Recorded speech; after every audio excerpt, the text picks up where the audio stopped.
One of the things we did in high school was go out in the back and cut down a tree, rough cut it into lumber, and turn that lumber into finished wood. That's such a different type of high school. This week, we're going to be playing with something called a planer. This is a planer. Planer, the fun tool. Okay. Set up a factory. I need a bigger box. So like everything else, we're gonna cut it small so we can cut it big later. Time to go! Oh, Jesus. I think we made too much. Oh, it's expanding already. Oh, you have zero time with this stuff. It smells like volcanoing in my hand. Well, it's been a day. You could have not planned this more perfectly.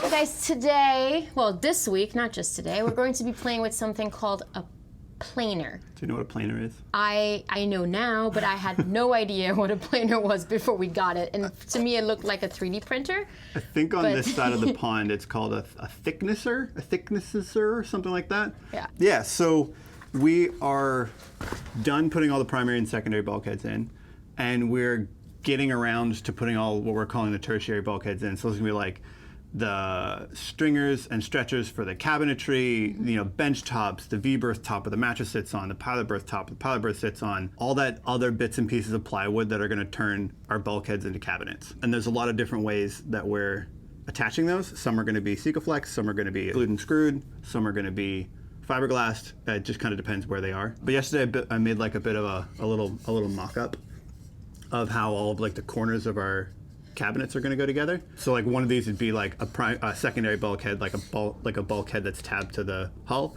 and then this is going to be sort of like a tertiary bulkhead, like what we're putting on, and that's sort of that corner detail. We've got like 20 mil or a 25 mil like backer, and then we're going to glue in something in the front that we can route to be like a bit of a radius, so it's nice and smooth, so that we don't cut ourselves on the corners of our boat anymore. Yeah, it's really pretty. It's Look super at this. strong. Like, Yeah.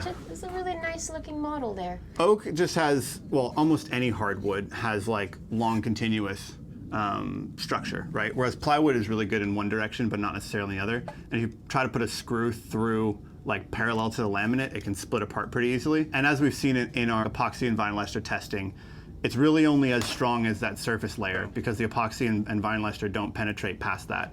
And so if we glued and screwed plywood, it could still come apart where the laminate layers are because that's the weakest glue.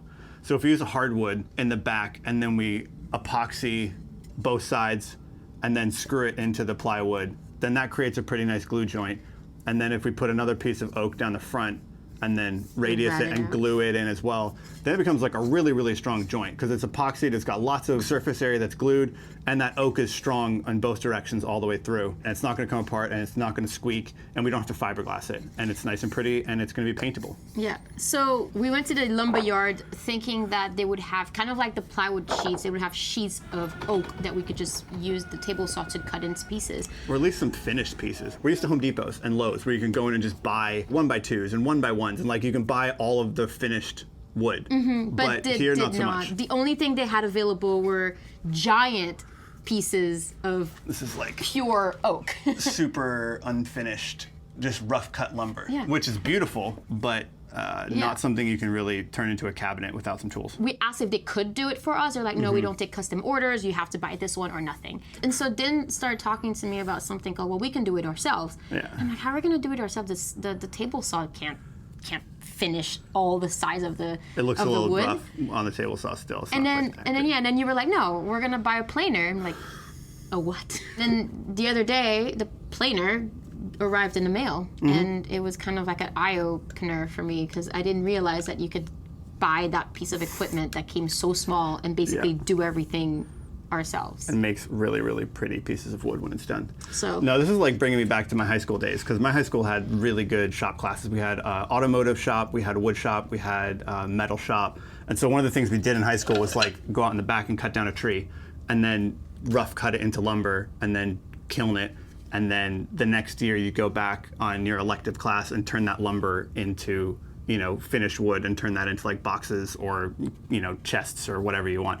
So like, yeah, I haven't used a planer since high school. That's crazy. But We had such a different type of high school. Like, we had huge we didn't have shop enough classes. we didn't have enough trees back home to play with that kind of stuff. I think it's funny because a lot of people think that our architectural background is what's been the most beneficial in doing this boat project. And yeah, it probably helped in like the design and the project planning more so. But like the actual tool manipulation, the actual like building stuff, that's stuff that I learned in high school and just growing up, in the backwoods of Canada where we had to do everything ourselves.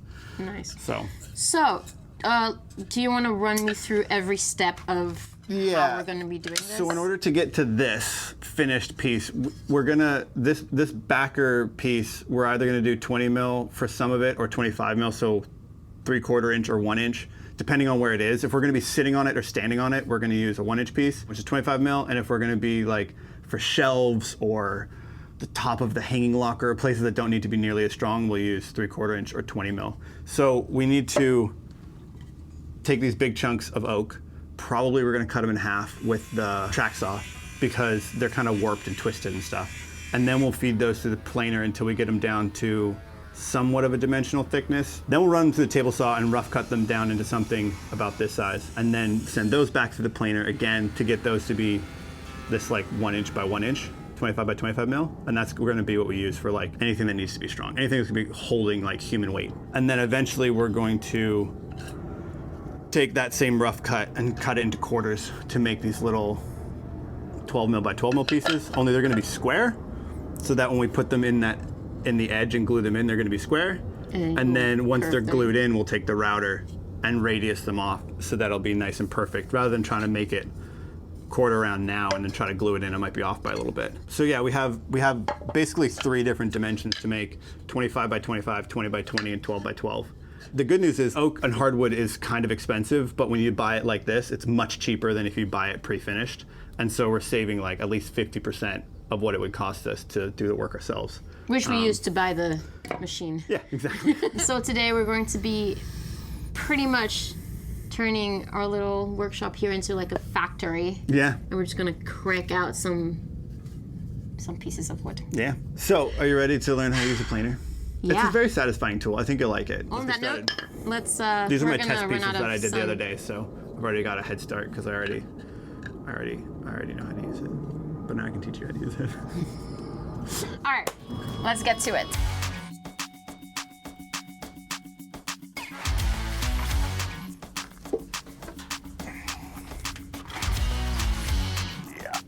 Oh, it's heavy.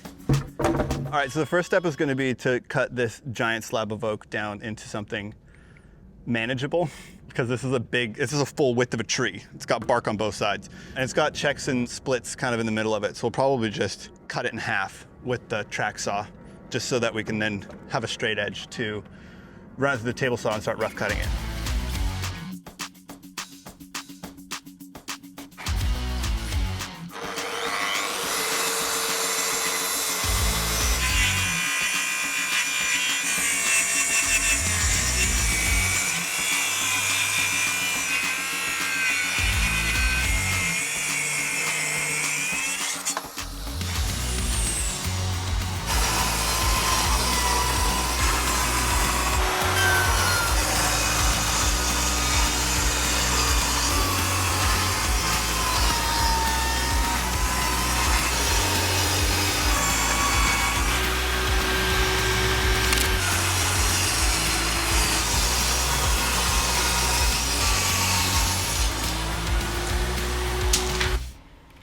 Now it's time for the fun part. We're gonna take all these pieces and we're going to run them through the planer and make them equally the same size. Thickness, yeah. Reduce the thickness, as it says, thicknesser. Oh, this is so we're gonna reduce all of these down to these. Yeah. Which is not much, but Yeah, because they're still a little rough. yeah, there's still a little bit of rough. And I mean, we could have tried to make them the perfect size with the table saw, but the reality is they would not be perfect squares. So in order to make them like exactly the same dimensions, we're gonna use the fun tool. Let's go. Airplane. Can you carry all of them? Probably not, but I will try. Probably. I'll just relocate them. Finally, we can work in the shade. This is a planer. Later. It's like probably the easiest tool we have. It's easier than the track saw, which you already know how to use. It's easier than the table saw, which you know how to use. It's easier than the jigsaw, which you know how to use. We should have started on this and worked your way up. They all kind of work the same way, except this one has a lock so that it doesn't like vibrate or change thicknesses. And then this adjusts the height. You see the minus and the plus. These are already about 25 millimeters. So we'll bring that all the way down to 25. So bring it down to about 25, 26, 25. Yeah, that's exactly what we had them cut. See this little like ball bearing thing underneath here? That tells you how much the plane is going to take off. So right now it's not going to take off anything, so it doesn't move the gauge at all. So bring it down? So if you put the piece in, yeah, bring it down like one turn. See how it's starting to go up? Well, more, that's 1 millimeter, 2 millimeters. So once you have it set to the right dimension, then you lock that off so it doesn't move, and that's on off. And you can actually probably feed like 1, 2, 3, 4 pieces through at the same time. So like you take one, start it, and there's like these big rubber wheels in there that's gonna grab the wood and pull it through, so you don't have to push it at all. Like those wheels take it and does all the work. So we marked all of the ends. Yeah, block Kika's face so it focuses on my hand. We marked all the ends with a Sharpie so that we know if once we send it through, it's gonna take that Sharpie mark off. Because the idea is we're gonna send the first pass through, rotate 90 degrees, second pass through. So then it will be, 2 sides will be finished and smooth. And then we're gonna bring it down to the final thickness, which will be 20 millimeters. And then send the third side and the fourth side through to get the final thickness. So we're gonna send each piece through 4 times. And they're all marked. Ready?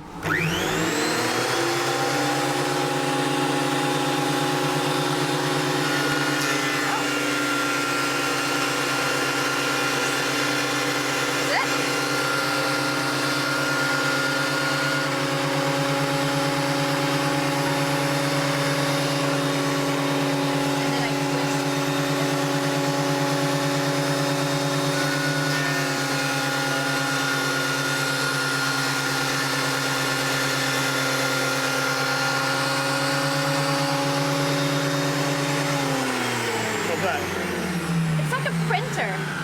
It's like a scanner. Yeah. You know, you put the piece of paper and it spits it back on the other side. It's like a giant, no, not a scanner. It's a fax machine. it's a thick fax machine. Pretty straightforward? Yeah, so 1, we twist, 2, and then we put it aside. Yep. And then we'll do all of it, and then we'll adjust it to 20 millimeters, and then we'll just do all of it again. Yeah. 2, 3, and 4. Yeah. All right. Okay. Let's set up a factory.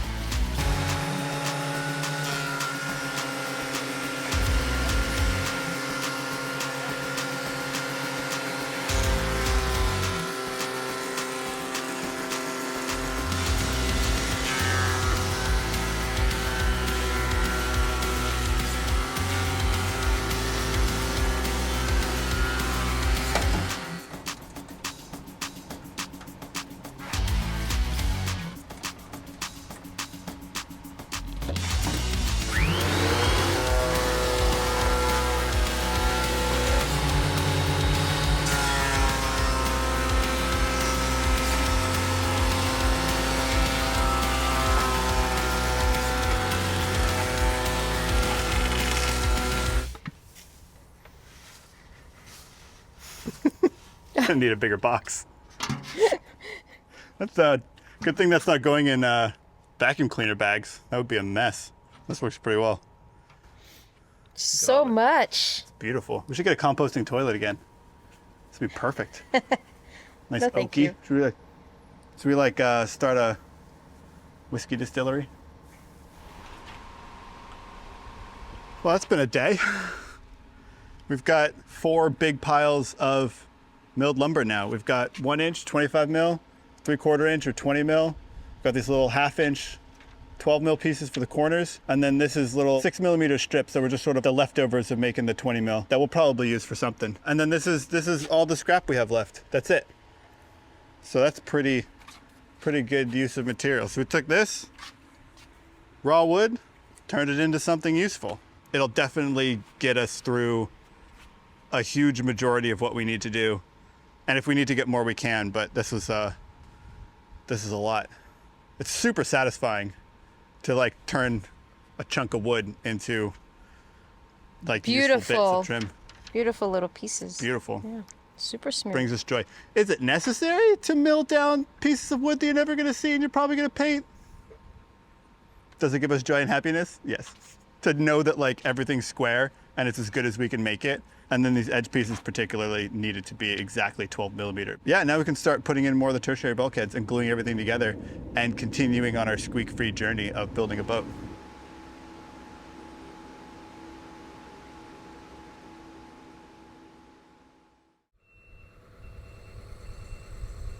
Good morning, everyone. Today we are going to be working on the V-berth. We have our pieces of oak ready, then already sanded and grinded down the areas that we're going to be working with. And we already have the top piece of the V-berth cut. That's going to be the base for the mattress. So we're going to see if we're just going to get all of it done today, and then the V-berth will basically be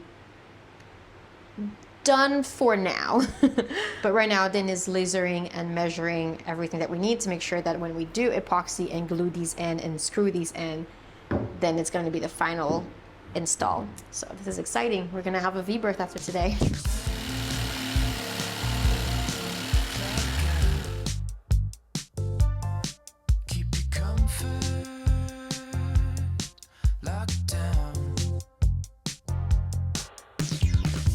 Okay, let's start in the middle one. Ready? Mm-hmm.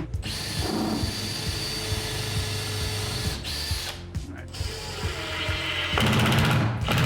Nice. Look at all that beautiful squeeze out. All right, let's do this.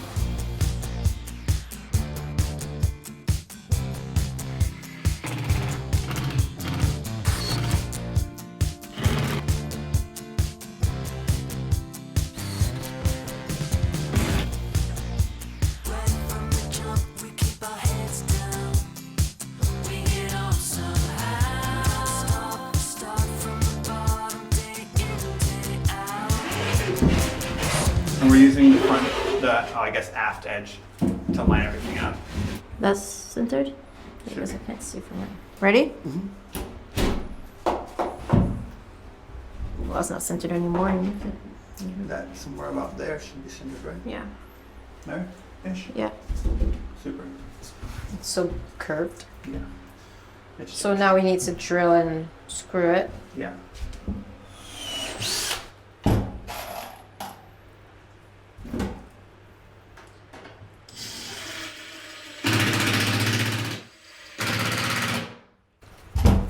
Cool.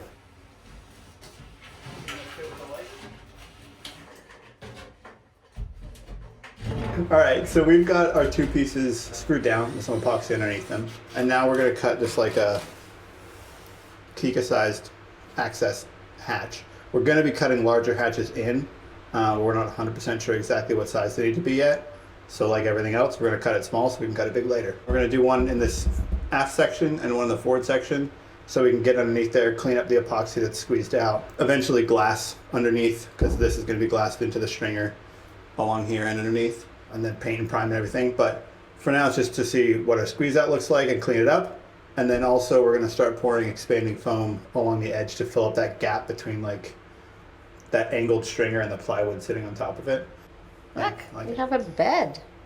We're 95% sure we're going to be putting our water tank up here, because it's going to be relatively inaccessible storage, and we're probably going to put two water tanks, one here and one aft.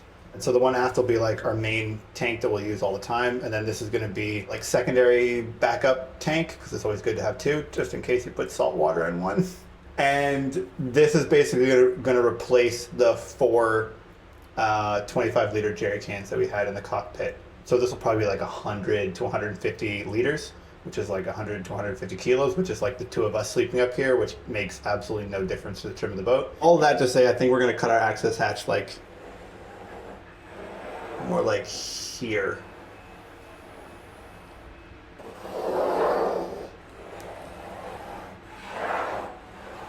That's about the right size, right?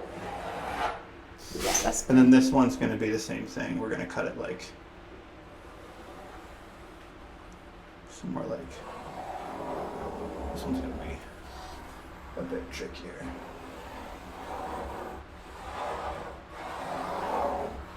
Like that. Cool. For now. Just enough space that we can get inside of it.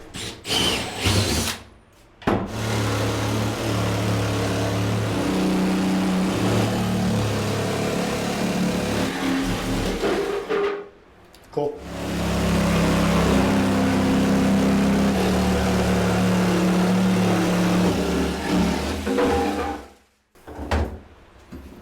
You want to see if I can fit in there? Oh, I can fit in there. You'll be fine. Look at that. Tool belt and everything. Yeah, you should probably be about here. And we should probably have a mixing station like behind us. A plan. Here we go. It's time to make some foam. So underneath like this piece of wood, the stringer is kind of on a bit of an angle. And you guys have noticed and asked questions if we were going to be like adding weep holes or anything. So when condensation comes down and hits that stringer, it doesn't pool up. No, we're not adding weep holes. What's weep holes? Like drilling a little hole through to like let the water through. It kind of defeats the purpose, drilling a hole in the structure. For most of the places, like especially here in the V-berth, that this piece of plywood's sitting directly on the stringer. And so we're just going to be pouring expanding foam in behind it, and then we're going to be fiberglassing this top edge and the bottom edge. So like if water comes down, it's going to go onto this piece of wood, not down to the bilge. Which that's how it was before. We had fiberglass on the edge of it anyway. So this is just going to fill up that gap so water can't pull in there. And most of the other places around the boat, it's going to be similar. There's going to be some other variations, but we've got our... We have cardboard? pizza on that cardboard. Yeah, it's fine. There you go. Like right to the top if you can. We're mixing drinks. All right. Shots. Jaeger Monster. We didn't test it to see if the foam was going to like destroy the cup or not, so time to go! Let's start here and see how far it goes. Right, can you hold that one? Oh yeah, it's pushing against me. Oh yeah. Oh Jesus. Oh, Oh, shit. I think we made too much. Oh no. That's good. Yeah. Now have a I look can see inside. inside. Oh yeah, it's filled up. Oh yeah, that's pretty good. It's good. Yeah. Nice. That's Yeah. perfect. It like just barely filled up. That's good. Oh, that's super good. That's exactly how I would want it to be. Okay. So we do it again.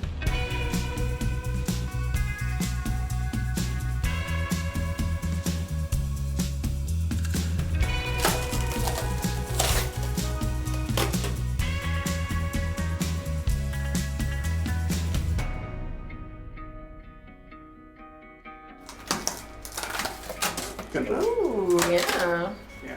Okay. All right. Next.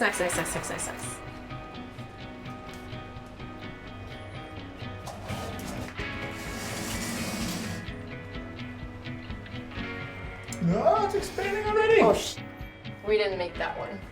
You know, I was taking my time. You have zero time with this stuff. Like, I was like, oh, just put a little bit here, put a little bit here, and I was like volcanoing in my hand. It's kind of cool, though. It looks like it does like a rapid expansion at first to kind of like fill its void, and then when it kind of senses where the edges are, it sort of stops the rapid expansion and sort of like solidifies and gets harder after. So it's kind of like now it's sort of stopped its rapid expansion, but it's still very like liquidy. I hope I didn't like stick that cardboard to my butt. I'm using my butt to hold that bit. Sitting on it.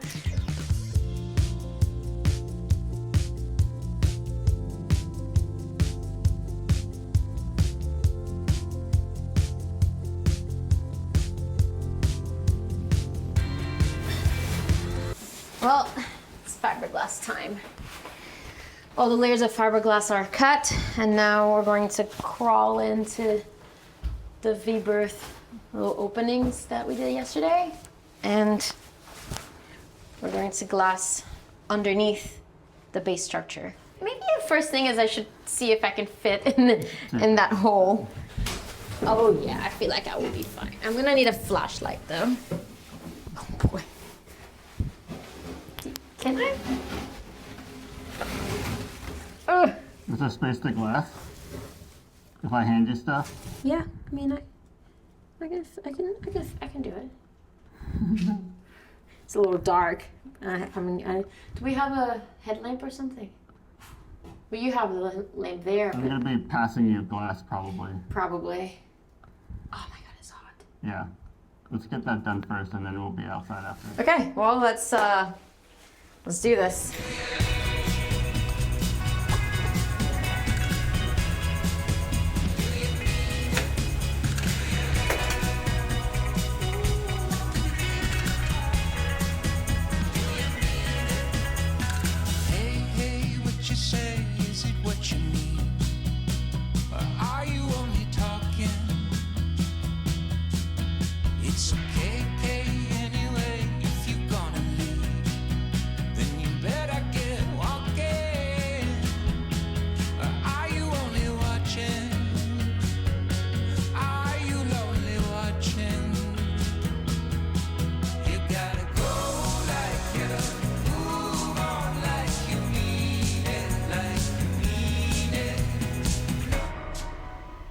The Kika finishes in the Kika size hole. I'm gonna start working in the Dan size hole.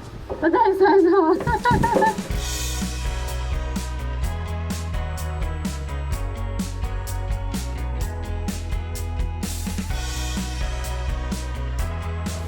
I hear call my name, and it feels like home.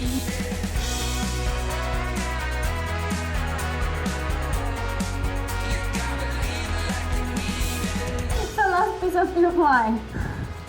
We could have not planned this more perfectly.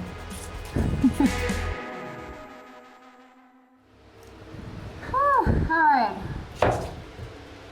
We are done.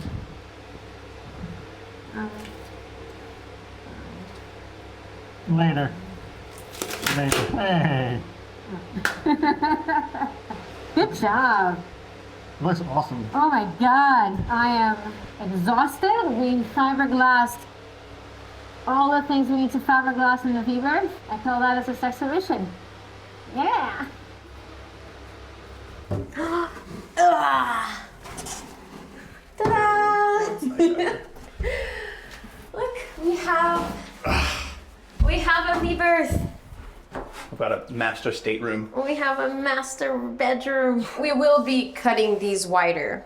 Yeah, we're gonna figure out what exact dimension we want these holes to be, and then cut them and then make hatches to the inside. We have no idea what we're gonna put in that one, probably just storage. This one, we think is probably gonna be like a forward spare water tank, and then probably just storage.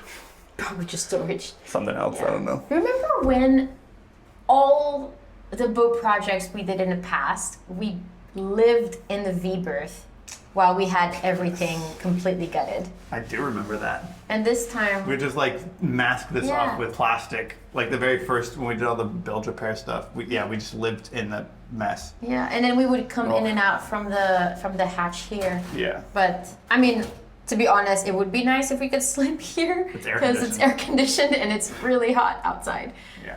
and we live outside, so yeah. It's nice to live in the truck though. No, I It's like just like I a like clean living in a truck. space to live while we're making a mess in here. But it's nice. It's cool to have a bed back. I wonder how much flex we're gonna feel. I mean, it still flexes a bit. Yeah. Well, it's I like- wonder- This is a big exposed panel, but flex is good. But also, we're going to be putting some sort of like corner storage here, which will help a little bit. Yeah.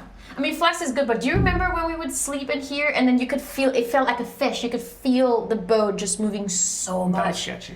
At some point, I was in here and I'm like, I shouldn't be in here because my brain was firing up. Yeah. Like, at some point, it's just gonna like, poof, That's collapse.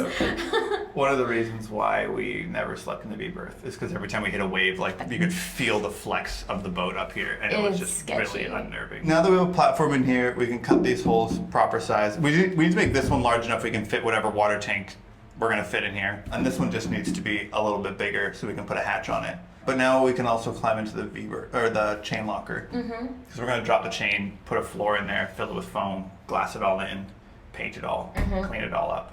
All the glass work is done in there already. We did that a couple We years just need to ago. clean it up We and just need to clean it all up. fill up the hole. Yeah, and then put a drain in the bottom of it so it drains overboard above the water line. Yeah.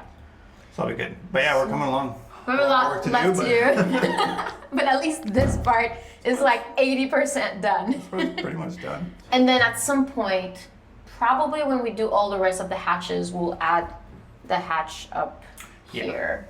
Yeah. You can't see, but it's above my head. That'll be nice. And also be nice because it's a bit further forward.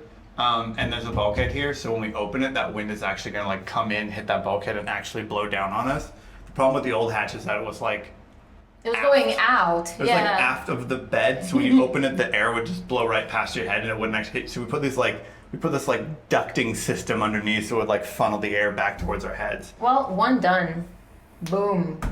This is a big one. As far as the tertiaries are concerned, it's like V-berth, pilot berth, Galley. nook working area. Galley's going to be kind of big. We still have some questions we need to sort out. And then the head. Those are like the 5 big sections. That was 5, right? 1, 2, 3, 4. Yeah, 5. And now we have one done. So now we're going to do the pilot berth next. Yes. So, hope you enjoyed this episode. Give it a thumbs up. Don't forget to subscribe. And we'll see you guys in the next episode. Cheers.